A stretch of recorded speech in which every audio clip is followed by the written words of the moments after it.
Instant, parlons gouvernance avec le consultant politique Agapit Napoléon Maforican. Bonjour. Bonjour Mathieu, bonjour à tous nos auditeurs, nos auditrices, tous ceux qui nous suivent sur les différentes plateformes de la chaîne.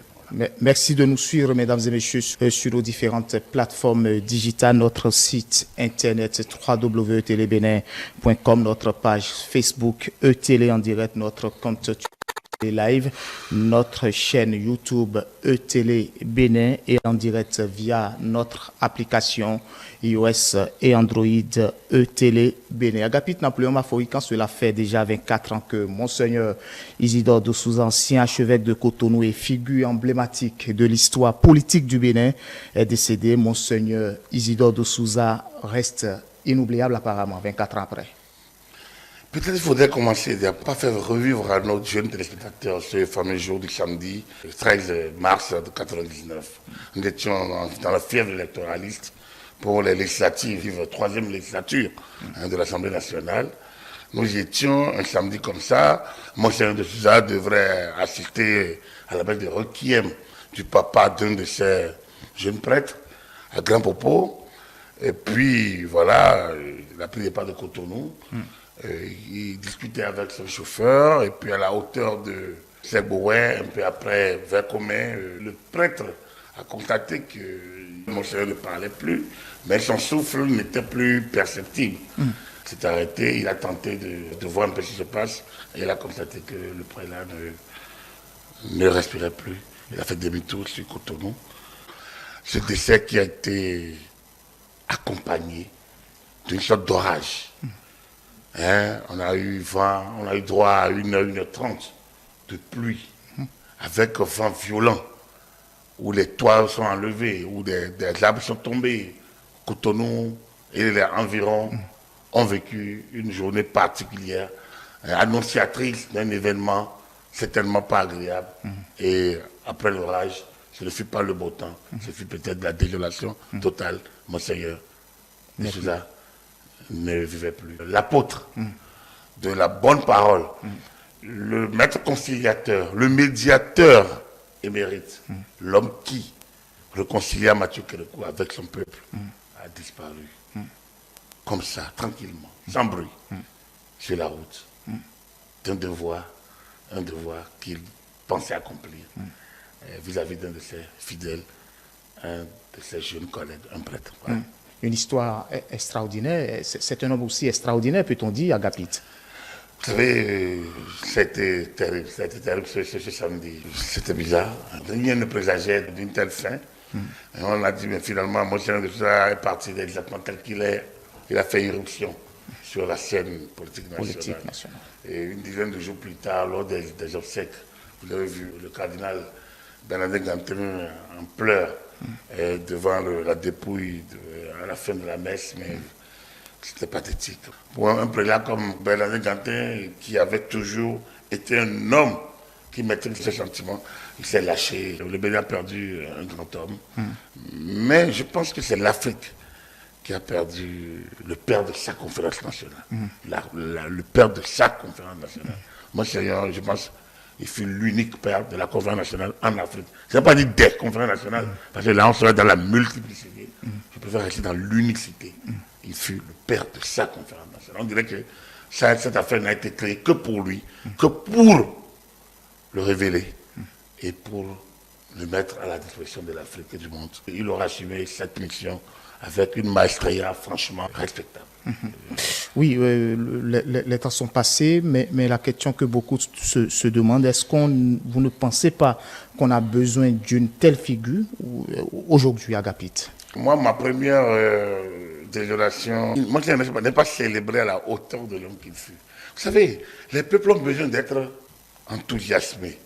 On doit les faire rêver. Les peuples ont besoin des slogans, des devises, des modèles, des repères. Vous voyez, lorsqu'on dit l'Amazone, imaginez combien de nos jeunes filles rêvent d'être des Amazones. En voyant la majestueuse statue, combien ne rêvent pas d'être aussi célébrés. Lorsqu'on parle de Bioguerra, Béanzin, Kaba, mais nous ne célébrons pas nos icônes. La question, aucun homme n'est irremplaçable. Nous sommes des êtres de chair, mais appelés à disparaître. Donc, la nature, le monde remplace naturellement ces icônes. Donc il n'y a pas de raison de dire qu'il fut irremplaçable. Mais le problème c'est qu'on ne les célèbre pas.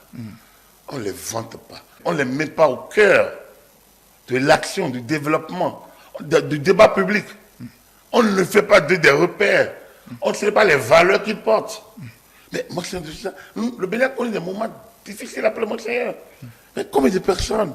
Les médias passent cette fameuse phrase, plaise au ciel, qu'aucun bain de sang. Il nous éclabousse. Il nous emporte dans ses flots. Oui, mais ça veut dire de nous des superstitieux. Ce n'est pas de ça qu'il s'agit. Monseigneur, c'est que l'une des nombreuses prières qu'il fit pendant la conférence nationale. Mathieu Kérékou, un jour, pendant la conférence, vraiment, un jour vraiment sidéré, il dit, mais Monseigneur, mais c'est ce que ces gens-là, corrompus, déchirent votre robe. Parce qu'on m'a dit que vous êtes un homme de Dieu et vous dirigez cette conférence, la Bible sur vos genoux. Mais Kérékou l'a dit avec beaucoup d'émotion, beaucoup de sérieux. Alors cet homme, on doit pouvoir célébrer. Du point de vue humain, il a laissé beaucoup de choses. L'hôpital Saint-Luc, par exemple, c'est lui.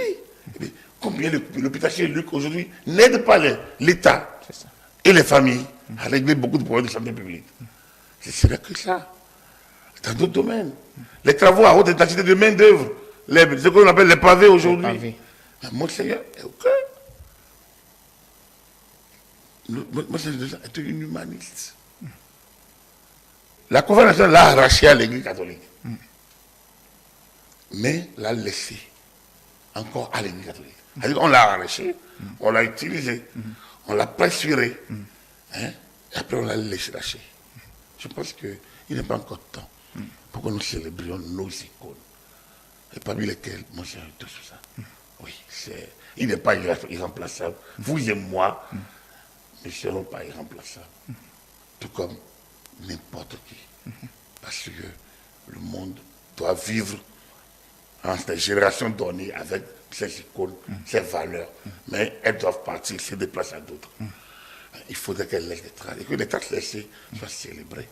Nous devons apprendre à célébrer Monseigneur Isidore de Souza et les valeurs qu'il a défendues. Valeurs de dialogue, de conciliation, de paix. Il n'y a pas de dire la paix, mais il y a d'abord le dialogue.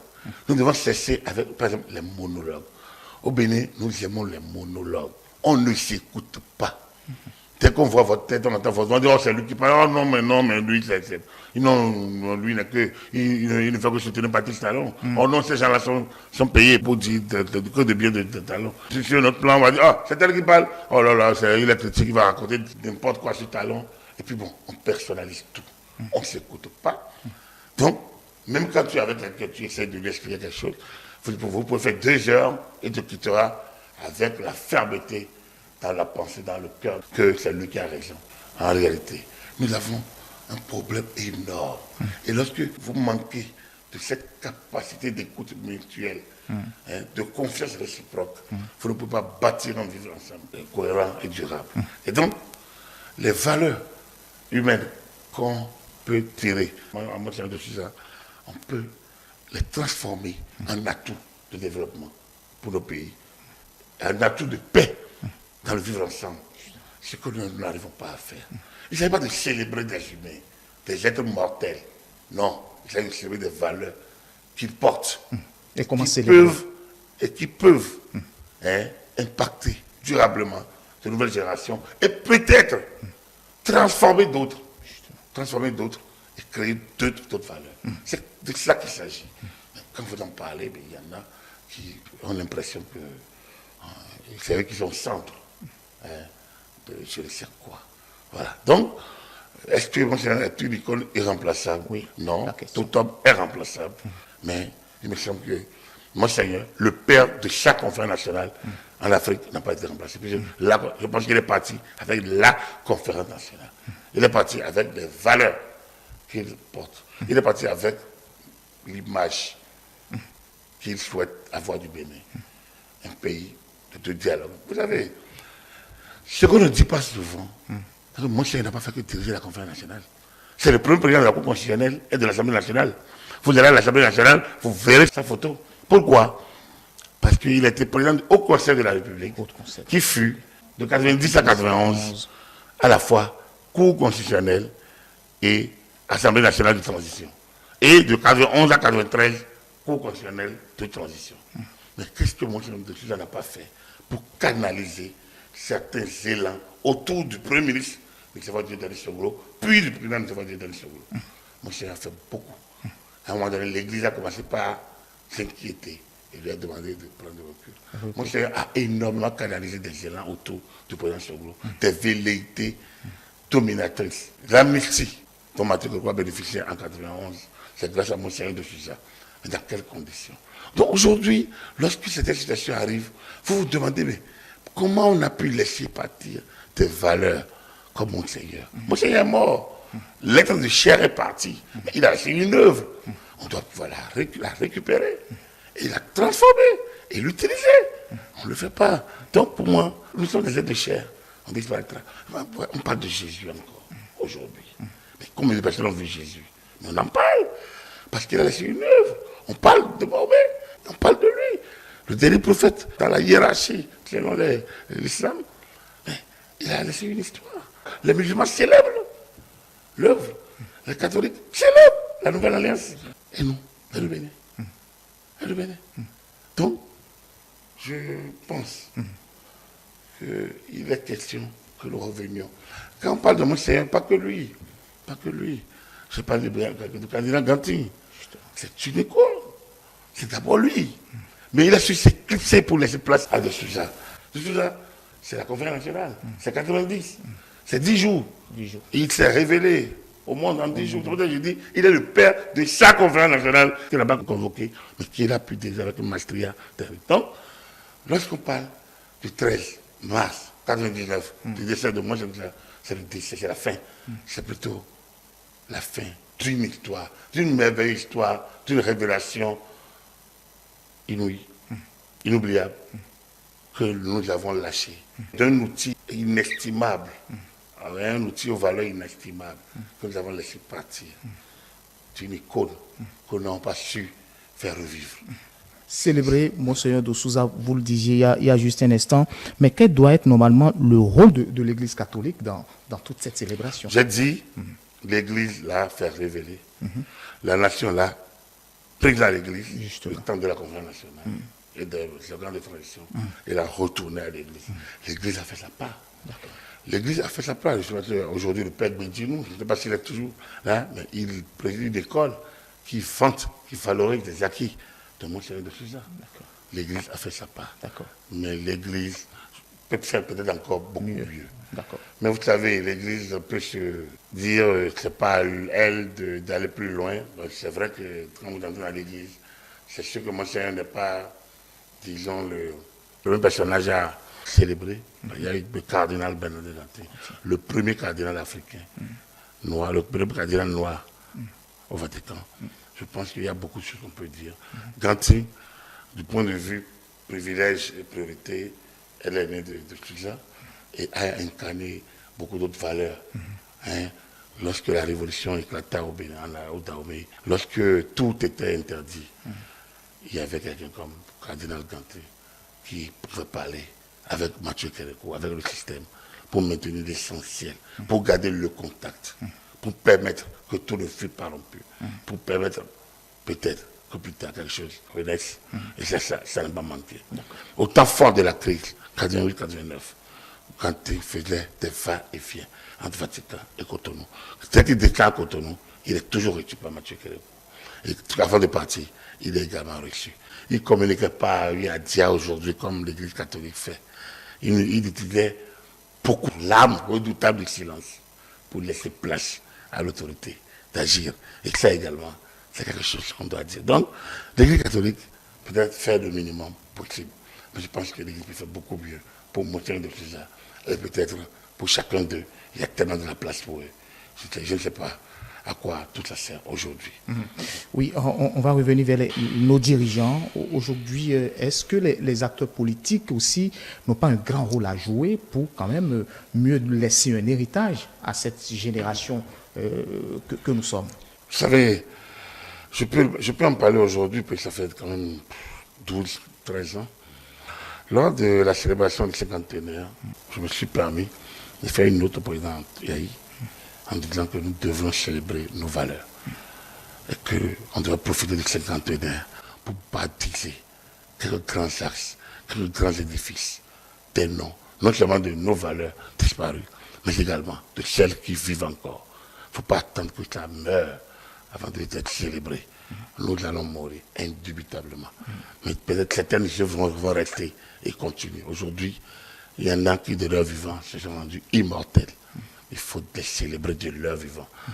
Et nous, au niveau des médias, nous l'avons fait avec un certain Thomas Méassan, un aîné aux valeurs morales et éthiques respectables, à qui on a donné le nom de la maison des médias, acquise sur fond de l'aide de l'État à la presse, sous notre direction. Et nous avons, avec d'autres amis, on s'est battu pour que ce nom, que cette maison soit dédiée à un homme de valeur, pour rappeler à nos jeunes frères et consoeurs les valeurs éthiques et morales dont un homme de médias doit être porteur. La maison des médias Thomas Méassan aujourd'hui n'a plus le rayonnement qu'elle avait, mais elle porte un nom célèbre. La maison mérite d'être réhabilitée parce que Thomas Méassan fut un professionnel émérite. Alors, si on ne rend pas la maison utilisable, praticable, si on ne la visite pas, on ne saura pas qui est Thomas Méassan. Il manque peut-être une star pour expliquer qui il fut, mais on l'a fait de son vivant. Aujourd'hui, le professeur René d'Alain Zissou est décédé, le papa de Lionel. Mais il a offert, il a des œuvres. La fondation Zissou. On va dire, bon, c'est Marie-Cécile. Qu'est-ce qui va rester de lui? Et son jeune frère, Émile Dalain Zissou. Qu'est-ce qui reste de lui aujourd'hui? Mais aujourd'hui, Émile Dalain Zissou fut une icône, intellectuellement. Et c'est le premier grand révolutionnaire de l'histoire de l'armée. C'est lui. Les œuvres aujourd'hui de Patrick Talon, si vous cherchez un président si courageux, vous irez le chercher d'abord en Émile Dalain Zissou. Mais combien de personnes en parlent aujourd'hui? Personne. Il est mort avec lui. Donc, il y en a beaucoup. Beaucoup comme ça. On doit le faire. Un peuple doit valoriser ces histoires. C'est l'histoire qui relie deux générations. C'est l'histoire qui permet à des gens de rêver du meilleur pour leur demain. Mais lorsqu'on fait comme si rien n'a existé avant, on fait table rase du passé, on ne peut que errer. Un peu comme nous avons beaucoup erré. Et que j'espère que la fin de l'ère Talon ne va pas nous conduire encore dans d'autres errances. C'est pour ça qu'il faut célébrer nos valeurs et de leur vivant. Et il est encore temps, pareil. Donc, vous parlez de l'église catholique, on parle de Monseigneur de Sousa, mais on peut partir du prétexte de Sousa pour aller faire d'autres. Pourquoi pas? Merci beaucoup, Agapite Napoléon Mafaurikan, mesdames et messieurs. Merci de nous avoir suivis. C'était Parlons Gouvernance de ce mercredi 15 mars 2023. Vous pouvez continuer de nous suivre sur nos différentes plateformes digitales, notre site internet www.etelebenin.com, notre page Facebook ETélé en direct, notre compte Twitter ETélé Live, notre compte YouTube ETélé Bénin, et en direct via notre application Android et iOS ETélé Bénin, ETélé avec vous, pour vous.